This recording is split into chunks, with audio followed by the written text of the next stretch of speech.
Ladies and gentlemen, welcome to New Gameplay Today. I am Alex Stadnick, and I am joined by the one and only Brian Shea. Hello, sir. Hey, how's it going, Alex? It is so good because the hype train just keeps rolling. The last couple weeks have been amazing because this week we're talking Dying Light 2. Yeah, so I got to go to a media event, my first in-person media event since February 2020. Wow. That's wild. Was it good? Did you enjoy it? It was super cool, and the venue was pretty nice, and it was set up really awesome with a bunch of PCs and PS4 stations, so I could actually see that it plays well on old gen consoles as well, because we've seen certain new gen games that also release on old consoles, or actually some that even just release on the old consoles and they run like an N64 game. So they kind of wanted to make sure that they got out ahead of this, that yes, it runs very well on the old consoles as well. And then, so the PC stations were kind of set up as the next gen / PC example then? It seemed like it, yeah. So it was a pretty high-end PC that I was playing on, and that's the footage that you're seeing here. But I played the PC version for, I want to say, 3 or 4 hours. Okay. And then I played about 30 minutes or 20 or 30 minutes of the PS4 Pro version. Okay. Cool. So you got a nice comparison there. So I guess let's not beat around the bush. What did you think? This game is real, contrary to what some people would think, and it sounds like it was fun, right? Yeah, it was a lot of fun, actually. I loved the first Dying Light. It was the second game I ever reviewed for Game Informer. So way back in early 2015, that was the second game I ever reviewed, and I had a really great time with it. But it was one of those games where I was like, this game is going to be so much better when they take some of the lessons they learned from this. And it seems like they did take all those lessons and carry it into Dying Light 2. So obviously one of the big selling points for Dying Light 2 is your choices matter. And I saw that in full force with my demo. I can't really give a ton of spoilers, and I don't think much of our audience wants to hear a ton of spoilers. But there are factions that you can befriend. So there's the Peacekeepers and the Survivors. And there's also some other factions. I don't know if I'm allowed to mention them, though. But I talked to a few different other ones. And you can basically shift the alignment of the entire city based on choices that you make. So I was befriending the Survivors for much of my playthrough. And they're kind of just the ragtag group that is just trying to, as the name implies, survive.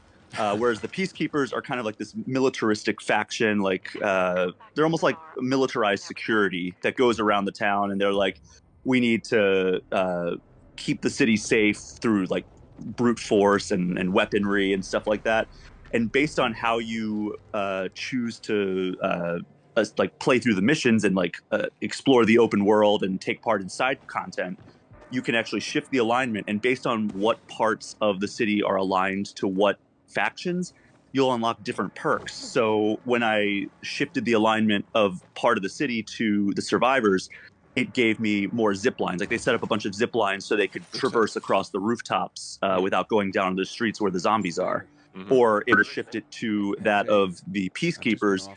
There's different traps that pop up on the ground, so you can actually do better in combat situations against the zombies. So cool stuff like that. And then also, obviously, there's a lot of other cosmetic stuff. I didn't see anything as a big of a tectonic shift as I saw the E3 2019 demo, where based on what side you or what faction you side with, they the map will change completely, in terms of the water draining and a whole new area to explore. I didn't see anything like that in my playthrough, but definitely it's choices matter. And talking with the team, I was asking them oh, what if I did this? And they're well, if you went this different route, these main characters in my story might have just been more minor characters, and they might have even been enemies.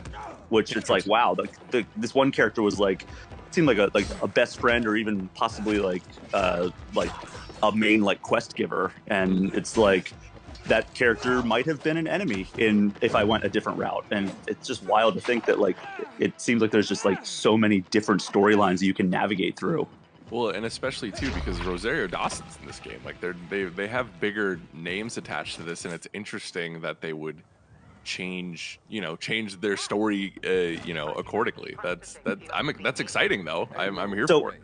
I got to play 2 regions. There's 2 regions that I got to play. I believe there are more than the 2 regions. There were 2 regions in the original base game, but and I saw 2 regions that actually reflected the two regions of the original game. So the original game started in the slums, and it was like kind of like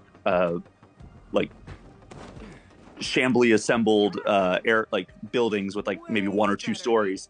Then you went to Old Town, which was like 3 or 4 stories, and this one starts in Old Villador, which is kind of like a more like residential area with lots of like smaller settlements. But then I went to Central Loop, like I kind of jumped forward, and that's where I met Lawan, which is Rosario Dawson's character, and she gave me like a hang glider, or I forget what the exact terminology they used was, but it was like I could like glide around the city, and there's like air vents that will shoot you up so you can traverse like huge distances without having to worry about like going down the streets or finding a zip line or stuff like that.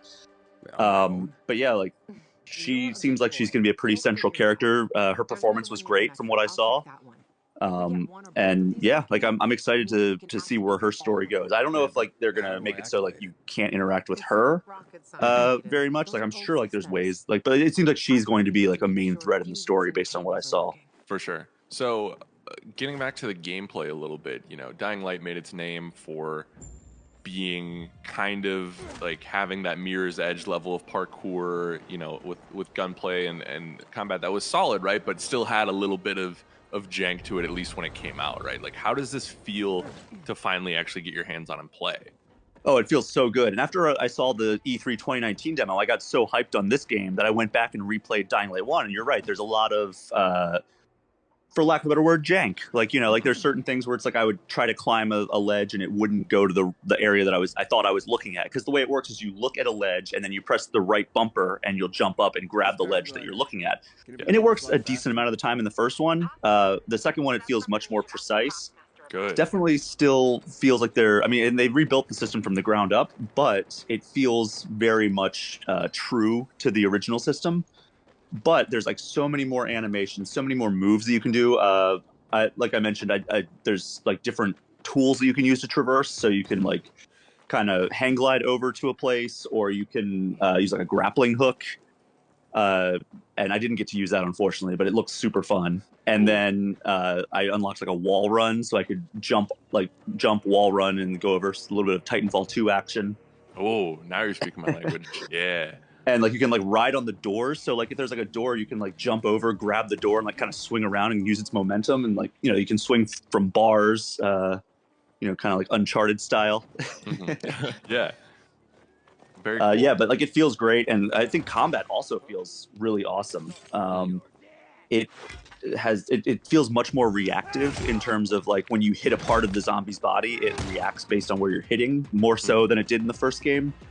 And the weapons feel a whole lot more satisfying. The ragdoll physics are super satisfying. Like when you wind up and like I had like a 2-handed mace, and I wound up and like I basically like I felt like I was playing like a golf game because I just swung it and the zombie went flying off like the roof, and I was like, this is awesome. That's incredible. Very nice. So you know, this game is slated for early next year, February, right? Mm-hmm. Yeah.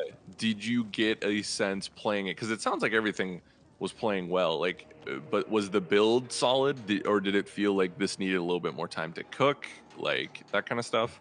This day and age in gaming, it's always going to be, you know, patches after launch or day one patches and stuff like that. But the build that I played was very solid, and it ran very smooth. Like the PC version was running at 60 frames per second. Nice. And the textures were pretty great. The PS4 Pro version is locked at 30 frames per second, from what I understand. And you know, the textures were slightly like lower fidelity, and it was also like a little bit more pop-in. Mm-hmm. Like when you're looking off in the distance and you're running, because like, you know, you're moving through the city pretty fast when you're like doing a smooth parkour section. For sure. And it seems like it's on the right track. And I think that like the reason this kept getting delayed, it seems like it was a combination of just wanting to make this the most polished experience possible, while also dealing with, you know, a pandemic that upended everybody's lives and work situations. 100%. Viewers, if you enjoyed this video, be sure to like, share, and subscribe. Be good to one another, and we will see you next time. Bye, everyone.